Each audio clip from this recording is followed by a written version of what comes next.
Շնորհակալություն, հաջորդ հարցի համար Լիլիթ Ստեփանյան։ Շնորհակալ եմ, մեծարգո վարչապետ, կառավարության հարգելի գործընկերներ, սիրելի հայրենակիցներ, հարցը ուղղում եմ Հայաստանի Հանրապետության արտաքին գործերի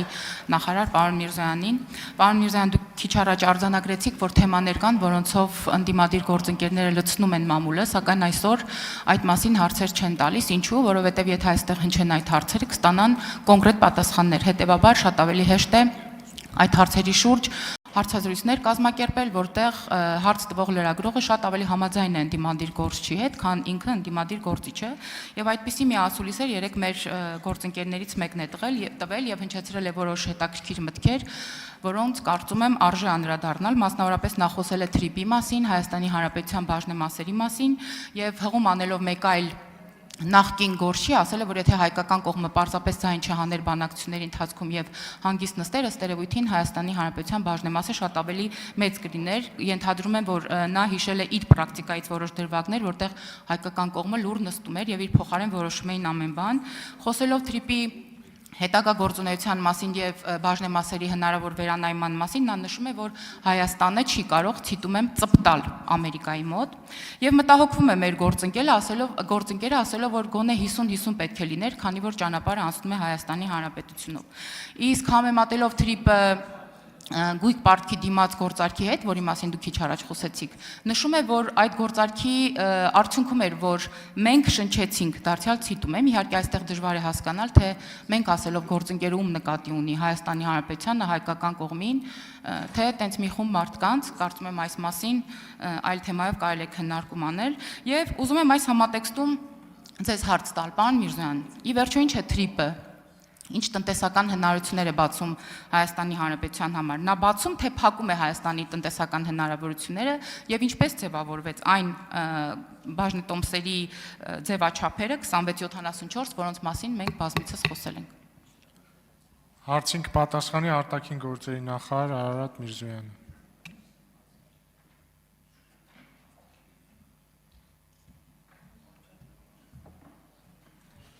Տիկին Ստեփանյան, իրականում ես մեծ մասով արդեն պատասխանել եմ ձեր հարցին, նախորդ հարցի կապակցությամբ, բայց նկատեցիք երևի, ասելիքս ինչ-որ առումով կիսատ մնաց, կարող եմ շարունակել, ասեցի արդեն, որ այդ համամասնությունից դժգոհում են կարծես թե մարդիկ, ում իշխանության օրոք, ում պատասխանատվության շրջանում, ձեռնարկություններ, ռազմավարական բաներ, ինչ-որ ասենք ոնց որ մեր գազի, ասենք, հա, բանը, հայրուս գազը, կամ ոնց որ հեծը, կամ ոնց որ իրանական այդ գազի խողովակը եւ այլն, Հրաստանի ջեքի 5-րդ բլոկը ամբողջությամբ 100%-ով տրվել են այլ պետության։ Եվ շատ տարօրինակ այդ մարդկանցից հիմա լսել քննադատություն, որ Հայաստանը մի համատեղ տնտեսական նախագծում պահում է էլի ռազմավարական նշանակության, պահում է 26%-ը։ Հիմա իհարկե ես կարող եմ գայթակղություն շատ մեծ է մտածել, որ այդ քննադատությունը նրանից է, որ այս դեպքում այս համագործակցությունը մի երրորդ երկրի հետ է, այլ ոչ թե նույն երկրի, որին 100%-ով եւ իզով թոզով նախկինում տրվել են այդ բաները, այդ ձեռնարկությունները։ Բայց գիտեք, ես մի բանում ձեր հետ համաձայն չեմ, որ ասում եք մամուլը լցրել են թրիպի քննադատությամբ եւ այլն, անկեղծ ասած ես այդքան շատ բան չեմ տեսել։ Ես տեսել եմ փորձեր մանիպուլացնելու, բայց այնքան հստակ է սևով սպիտակի վրա գրած ամեն ինչ, ամեն հնարավոր վերաբերելի եւ չվերաբերելի հատվածում մանրամասն նկարագրվում է, ոչ միայն հռչակվում է, թե ոնց է պահվելու Հայաստանի իրավազորությունը, ինքնիշխանությունը, այլև որտեղ հնարավոր է ավելի մանրամասն ասում է, թե դա ոնց է դրսևորվելու գետնի վրա, որ չկա, նույնիսկ մանիպուլացնելու տեղ շատ չկա։ Ի վերջո, ել եմ ասում, սևով սպիտակի վրա գրված է, հրապարակված է, բոլորը կարող են կարդալ։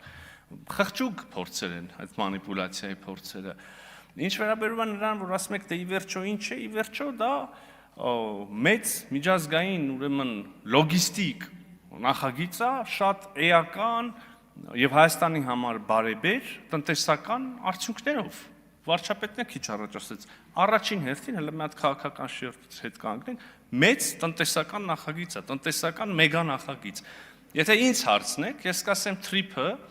պարզա ենթակառուցվածքների, կապուղիների նախագիծը ունի մի քանի շերտ։ Առաջինը Հայաստանը կապում է աշխարհին, երրորդ երկրներին։ Այսինքն Ադրբեջանի տարածքով, էդ էլ էր քիչ առաջ Չգիտեմ ինչի եւ ոնց կասկածի տակ դրվում, բայց այո լինելու է դա։ Հայաստան-Ադրբեջանի տարածքով կապվում է երրորդ երկրներին, այսինքն կարող է արտահանի եւ ներմուծի։ Եվ իհարկե այստեղ ենթաբան կա Հայաստանը Ադրբեջանի տարածքով կապվում է Հայաստանին եւս, ասենք օրինակ Նախիջևանի տարածքով կարող ենք Երասխից գնալ Մեղրի։ Երկրորդ շերտը աշխարհն է Հայաստանի երրորդ երկրներն են Հայաստանի տարածքով կապվում երրորդ երկրների, ասենք օրինակ Կենտրոնական Ասիայի երկիրը Եվրոպական միության երկրի հետ Հայաստանի տարածքով եւ երրորդ շերտը այո Ադրբեջանն է Հայաստանի տարածքով կապվում եւ երրորդ երկրների եւ Ադրբեջան-Նախիջևան կապն է հաստատվում։ Այսինքն սա փոխկապակցվածության մեգա նախագիծ է մեր համար սա ունի ռազմավարական նշանակություն, մենք ակնկալում ենք մեծ տնտեսական օգուտներ։ Այդ օգուտներն էլ ավարտում եմ, այդ օգուտներն էլ նախ սահմանահատման, հա, այդ բանի սահմանված վճարների, հարկերի հավաքագրումն է, որ ուղիղ գնալու է պետբյուջե, որ էլի գրված է իրավական շրջանակներում, երկրորդ այդ ընկերության, TRIP զարգացման ընկերության համապատասխան ուրեմն բաժնեմասի չափով ստացված եկամուտը շահույթը։ Այսինքն մեկը մյուսին չի բան, եւ նա ենք ստանալու եւ նա։ Հավանիր տեսանյութը եւ բաժանորդագրվիչ նորությունները բաց չթողնելու համար։